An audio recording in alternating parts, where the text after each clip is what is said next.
I wanted to show you a little bit about some number formatting in Excel, and one thing that you have to really keep in mind when you format your numbers. In this example, I have grades for students, and I've calculated an average of the grades based on the average function, and I have calculated based on that average the letter grade by pulling it in from this data table using a VLOOKUP function.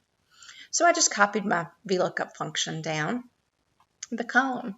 So if you notice that when it copied the formula, it has pulled in some letter grades incorrectly. So for Billy Idol, a 90 should be an A minus, not a B plus. For Steve Stevens, he should get a B minus instead of a C plus, and the same for Dolly Parton. So why is it doing that for these particular students?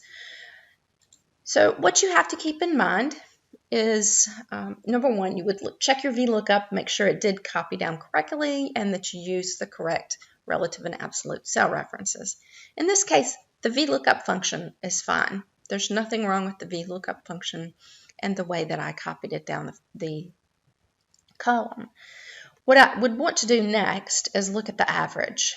And for the average column, let's just look at this. I've got it displayed with no decimal places. So let's increase the decimal places there.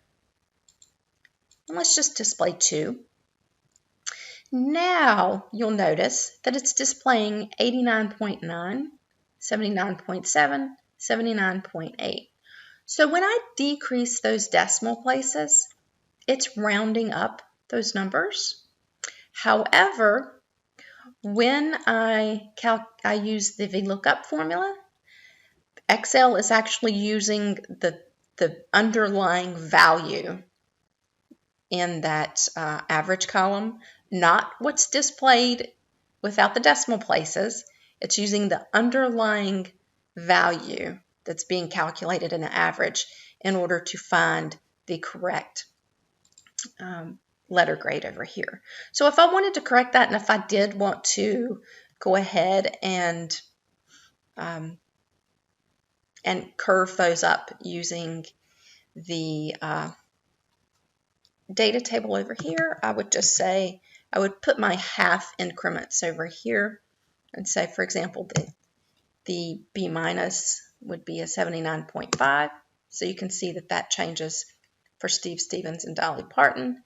And then I would need to change this one, and I would want to do it consistently throughout the min column, but just to give you an example here, that would then change that appropriately, or you would just need to know you would need to go in and change that individually for each student. So just keep in mind when you're using the number formats, Excel is not always using the number that is displayed on the screen.